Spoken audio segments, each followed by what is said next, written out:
Krieg. And what you know now, do you wish you had a third term? You know what, if I could make an arrangement where I had a stand-in, a front man or front woman, and they had an earpiece in, and I was just in my basement in my sweats, looking through the stuff, and then I could sort of deliver the lines, but somebody else was doing all the talking and ceremony, I'd be fine with that. We know he wasn't really running the country. Yeah.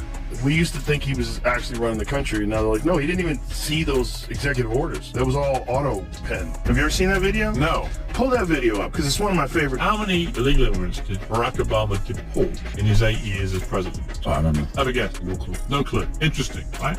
You don't know. I mean, I know it was a lot, but I don't know the exact number. Have a guess. I don't know. The answer is over 3 million. He was known as deporter-in-chief by Mexicans. Yes, and that was more than Trump. Way more than Trump. that- Deported way more than any president in history. Who dropped the most bombs in a calendar year in America? At one time, Barack Obama was celebrated as a dynamic innovator, the figure destined to reshape America, a symbol of unshakable leadership.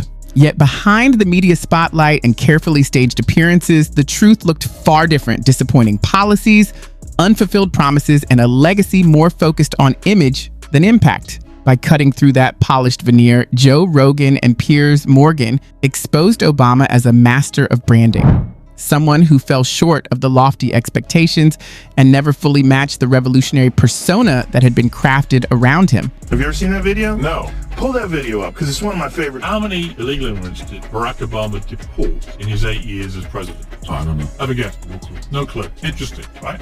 You don't know. I mean, I know it was a lot, but I don't know the exact number. Have a guess. I don't know. The answer is over 3 million. He was known as deporter-in-chief by Mexicans. Yes, and that was more than Trump. Way more than Trump. Deported way more than any president in history. Who dropped the most bombs in a calendar year in America? When you look at the policies and the attacks on whistleblowers and drone strikes and all the other that happened during that administration, and the coup in Russia, and there's a lot that's, from a foreign policy perspective, that's very similar to what George Bush was doing. But what they were doing was highlighting social justice issues that came about during his administration, largely obscured the fact that the foreign policies were very similar to what George Bush was. Joe Rogan didn't hesitate to dissect Barack Obama, revealing a far less impressive side beneath the carefully crafted image the former president had so meticulously maintained. Obama has often been celebrated as a cultural icon, a charismatic speaker, and someone with a magnetic public presence.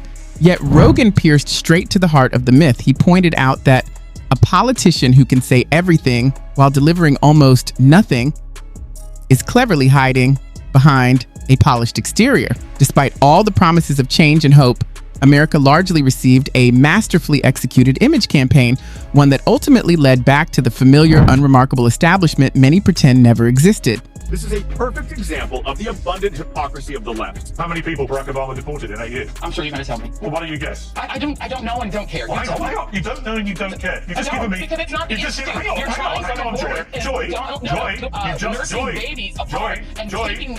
You've just given me. I'm sure going to tell me it's your main issue. You've just given me. Is that what we're Joy, seeing? I'm trying to finish my sentence. You've Please. just given me a lengthy monologue attacking Donald Trump's aggressive deportation policy. And I've simply said to you, there was a Democrat, a black Democrat president of the United States for 8 years. I'm simply asking, given that you're obviously all over every detail of the Trump deportation policy, and given you were on the airwaves in America on a daily basis through Obama's tenure, how many people did he deport in 8 years? I do not know. You'll tell me. I'm sure. Have a guess. It was probably more than 1 million people. I'm quite certain. Have a guess. I think each 2 million. It was 3 million. Rogan argued sharply that Obama rode the wave of media praise rather than building a foundation of real achievement. This wasn't the champion of justice he was often portrayed to be. While delivering stirring speeches, foreign policy became more aggressive and Wall Street prospered. By highlighting the gap between Obama's polished image as a calm, collected leader and a legacy marked by drone strikes, expanded international surveillance, and a bureaucracy that often felt like an exclusive self-serving club, Rogan hit the point home. He framed Obama not as a hero, but as a masterful marketer, selling a vision that never truly materialized. Obama's lying about that in front of the whole world. They lie about everything. You don't think they would cheat? And I'll knock on some wood here because we got 2 months left. I am extremely proud of the fact that over 8 years, we have not had the kinds of scandals that have plagued other administrations. If every word that comes out of your mouth is a lie, you can't tell me that I'm not allowed to suspect. And because I have made a promise to the American people that I would not fall into some of the familiar habits of Washington. When you're doing like low-level scam, like small counties where you have corrupt people that are working the voting machines, how many Republicans are paying attention? That I wanted a new kind of politics. And at the end of 8 years, I think I can say to the American people, I delivered on that commitment. How many Democrats are paying attention to the corrupt Republicans? There's always been election fraud. I think it will be up to him to make determinations about how he wants to approach it. I know what worked for us, and I think it served the American people well. Pretend that we lie about the very fine people. He said they were very fine people. There were good people on both sides, Rogan noted. What struck me most was his critique of Obama's focus on popularity over true leadership. In the traditional sense, Obama wasn't just a politician, he was an influencer before the term even existed. His book tours, podcast ventures, and Netflix deals felt more like celebrity brand expansions than the careful transition of a former commander-in-chief. Rogan compared it to watching a former heavyweight champion become obsessed with late-night commercials for diet products. Even his inspirational memoirs and curated playlists, complete with elegant covers and Spotify banners, underscored a life carefully designed for public appeal rather than governance. Then came the knockout blow. Rogan, as sharp and skeptical as the politicians he once claimed to replace, called out Obama's obsession with projecting moral superiority. Remember the expansion of NSA surveillance, the drone strikes, or record-breaking deportations? Rogan pointed out that Obama's legacy is largely defined by contradictions. Yet he was rarely held accountable because the media was too busy praising his charisma. He wasn't challenging the system, he was the system, dressed in a fresh suit and repackaged as a visionary. I get a glass of water. This is not a prank. You never seen it? No. It's amazing. He gets a glass of Flint tap water. I swear to God, he drinks it like this. Watch this. Can I get some water? I'm still waiting for my water. I really did need a glass of water. This is not a stunt. Usually when something isn't a stunt, you have to say It's that. 100% a stunt. When was the last time a president stopped a speech to ask, can I get a glass of water? No, you bring water on stage. Must, absolutely must, hold every one of these criminals accountable for the crimes that they committed. They are the most heinous crimes committed in American history. But yet promoted this idea. James Comey, John Brennan, Clapper, Rice, Biden was in the meeting. They briefed Barack Obama on Hillary Clinton's plan to, quote, tie Trump to Russia collusion lies. It consumed our national discourse for 5 years. And then there's been some incredible clips of all these different news reporters, CNN and MSNBC, just saying over and over and over again, clear. Like any president, Obama had his critics, George W. Bush included, but Piers Morgan brought a sharper edge to the critique. His characteristic British bluntness cut through the polish.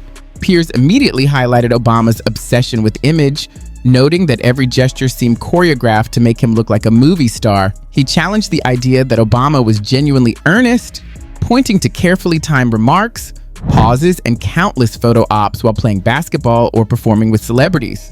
To Piers, he seemed less like a statesman and more like an actor auditioning for a presidential role no one asked for. In Piers's view, Obama wasn't merely overhyped, he was defined by it. Rogan went further, taking aim at the Obama cult of personality. Even as he mastered speaking in sweeping generalities that sounded profound but often lacked substance, people followed his every word as if he were a guru. Rogan joked that an Obama speech could be run through a word generator and yield the same result: optimism, change, progress, unity, the future, perfectly timed, inspirational word salad. The underlying reality, Rogan emphasized, was that leadership was not his strongest suit. Vague inspiration had been mistaken for genuine transformation, leaving the public misled about the true measure of his legacy. When Obama welcomed the president-elect Trump to the Oval Office for that 90-minute meeting that Trump thought was going to last 15 minutes, Obama looked like Tutankhamun. He just his skin was so drawn across his face. It's like a snare drum. Well, he must have been so exhausted. Well, I think any presidency is going to be taken over. Just any president, like George W. I brought him into the roast, and the tone grew even harsher when Rogan pointed to Obama's failure to deliver on the very promises that had fueled his rise to power. Guantanamo Bay remained open, corporate money still dictated politics, Partisan battles raged on, yet somehow Obama continued to be embraced as the darling of the progressive world.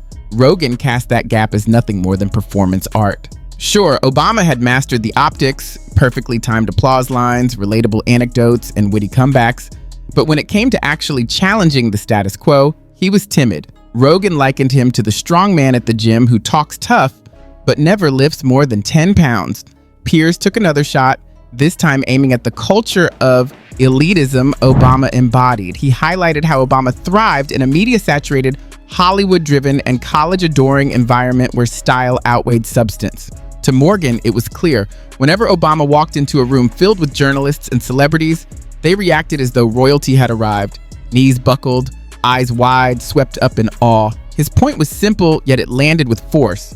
Actually, the biggest attacker of the press in modern presidential history was Barack Obama, actually, who was extremely draconian. Barack Obama on that. I was interested earlier. I never defended Barack Obama. Because you were talking about how Trump put people in cages and all this kind of thing. Do you know who deported the most people in American presidential history? Yes, Barack Obama, and I called him out for Rogan dug even deeper, using Obama's post-presidential career as proof of the contradictions he had long ignored. Instead of tackling the systemic issues he once claimed to champion or working alongside grassroots movements, Obama transitioned from the face of change to a polished member of the political elite, securing lucrative speaking fees, signing multi-million-dollar Netflix deals, and embarking on endless book tours. Rogan mocked the image of a social justice crusader who now spends his days aboard yachts with millionaires, strategizing how to stay culturally relevant. It was, he said, the ultimate grift. Campaign as the voice of the working class, retire as a global brand ambassador. Rogan's relentless focus on Obama's double standard struck hard. Despite increasing military actions, Obama projected himself as anti-war. He preached transparency while overseeing record crackdowns on whistleblowers. He called for unity but leaned into identity politics that only fueled division.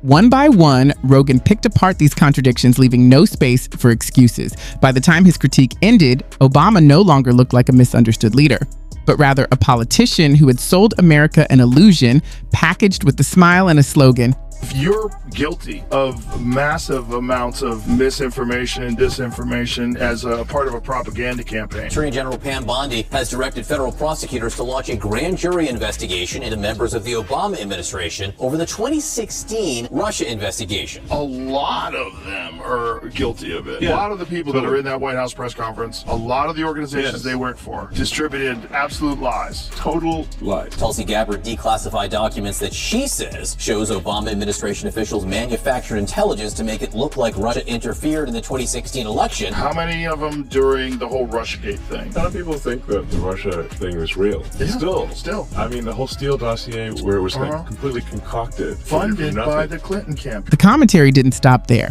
In his third round of criticism, Piers mocked Obama's obsession with staying in the spotlight long after leaving office. He ridiculed the constant effort to remain part of cultural conversations, whether through carefully curated playlists, surprise movie cameos, or endless political commentary. To Morgan, it all reeked of desperation. Obama wasn't acting like a thoughtful statesman, he argued, but like someone clinging to fame. Once the most powerful man in the world, he now resembled a fading pop star unwilling to step off the stage. Meanwhile, Rogan kept pressing deeper. He argued that Obama's entire career was built on harnessing the public's hunger for change. Obama just said that on stage. Obama just said that. Our Constitution protects the right to practice free speech. He doesn't give a Here in the United States, countless publications provoke offense. Like me, the majority of Americans are Christian, and yet we do not ban blasphemy against our most sacred beliefs. He doesn't go. They're just going for it. As president of our country and commander-in-chief of our military, I accept that people are going to call me awful things every day, and I will always defend their right to do so. Flat out lie. Efforts to restrict speech can quickly become a tool to silence critics and oppress minorities. We do so because, given the power of faith in our lives, the strongest weapon against hateful speech is not repression, it is more speech. Flat out. He sold himself as the antidote to George W. Bush's failures, yet in practice recycled many of the same policies with a slicker presentation. Rogan said Obama's real skill was persuading people to accept disappointment by packaging it in uplifting language. He made mediocrity sound poetic, normalizing it as if it were progress. And while it worked brilliantly at the time, millions failed to notice that very little had actually changed. Strip away the speeches, photo ops, and celebrity endorsements, and what's left is a legacy of concessions and half measures that overwhelmingly serve the elite. Piers argued that while the present may still indulge in the myth, history will prove far less forgiving because the excitement fades, but the record remains. Obama's aura was built more on style than on substance. The cadence of his speeches, the polish of his image, and the illusion that he represented something larger than himself kept people enthralled. Yet once that facade is removed, what remains is another politician who catered to the wealthy, sidelined the working class, separated families. Oh, that would be Obama. Do you know who dropped the most? Hang on, hold on, finish it. Do you know who dropped the most bombs? Who dropped the most bombs in a calendar year? Oh, Barack Obama. Do you know who ran illegal drone programs that killed thousands of innocent people? Oh, Barack Obama. Do you know who actually campaigned in 08-09 to shut down Guantanamo Bay because as a former lawyer, he knew it was an illegal torture chamber? Oh, it's still open. So I'm afraid, Mehdi, your revisionism this is the problem, Piers. of Saint Barack against evil Donald doesn't quite cut. This is the accusation. They're throwing around the word treason. I hate to say this, but President Barack Obama, there is now incontrovertible evidence that he was the spearhead of a seditious conspiracy to subvert the will of the American people and overthrow the United States government back in 2016. They're saying that Obama knew that Russia did not meddle in the election, did not have any impact in the election, and left the public waiting for promises that never came true. Rogan summed it up as the greatest political illusion of our time, convincing millions that lofty words alone could stand in for real change. The criticism reached far beyond Obama's polished image. Rogan dissected how he mastered the art of turning appearances into cultural symbols and speeches into spectacles. What Obama truly sold wasn't policy, it was inspiration. And because the focus stayed on the performance, few questioned what lay behind the curtain. For 8 years, many mistook lyrical speeches for progress, while the everyday reality for Americans remained bleak. Partisan battles raged on, Wall Street thrived, and those who had placed their faith in change were left disillusioned by the endless stream of polished sound bites and town halls and late-night interviews. When Rogan stripped away the layers, the illusion began to look almost absurd. He painted a portrait of a leader who functioned more like a brand than a person, a figure designed for magazine covers and television screens. The sharp suits, the effortless smile, the perfectly timed pauses and anecdotes, all of it rehearsed like a routine crafted to deliver maximum effect. But unlike a comedian whose punchlines leave the audience laughing, Obama's performance ended in the quiet disappointment of promises unfulfilled. Rogan even mocked the absurd idea of treating speeches as if they were policy victories. Eloquence itself, he argued, seemed to be mistaken for governance.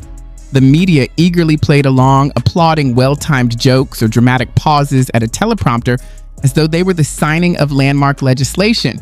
In turn, the administration was celebrated more for its theater than its tangible results, more for its style than its accomplishments. That's when Piers sharpened the critique further. He argued that Obama's story was never just political, it was about creating relatability beneath a veneer of elitism. Obama was cast as the everyman, the leader who could sing Al Green on stage, share a beer, or shoot hoops at the local court. But Morgan broke down the illusion, exposing how every moment of supposed authenticity was meticulously staged for the cameras. Nothing was spontaneous. Every gesture was designed to reinforce an image of accessibility, even though in reality, Obama's closest circles were filled with wealthy donors, celebrity fundraisers, and corporate power brokers. The sharpness of Rogan and Morgan's critique lay in their ability to pierce the cultivated illusion surrounding Obama, not with wild accusations, but by juxtaposing the grand expectations against the underwhelming reality. What made their roast sting so deeply, Obama did it, where he repeated that lie about Donald Trump talking about white supremacists, saying they're very fine people on both sides. Let's play it. Said that there were very fine people on both sides of a white supremacist rally. You had some very bad people in that group, but you also had people that were very fine people on both sides. And you had people, and I'm not talking about the neo-Nazis and the white nationalists, because they should be condemned totally. But you had many people in that group other than neo-Nazis and white nationalists, okay? That's crazy. I have never seen that last part. was the dismantling of the very narrative that had carried him into power, the promise of disruption, transformation, and hope. Instead, he was reframed as the ultimate steward of continuity, the careful custodian of a system many believed he would challenge. This rhetorical inversion cut at the heart of his public image, transforming him from a symbol of change into a symbol of preservation. In their framing, Obama became less revolutionary and more a salesman. His speech is lyrical, his delivery magnetic, but the substance hollow. The metaphor of hope as a glossy, overpriced product that fails at home captured the disillusionment that many had quietly felt but never articulated with such precision. What once looked like an inspiring movement appeared under their lens as a calculated performance in brand management propped up by media adoration and institutional guardrails. The brilliance of the roast wasn't just in the humor, but in the exposure of fragility, the recognition that the myth could not withstand scrutiny once stripped of its mystique.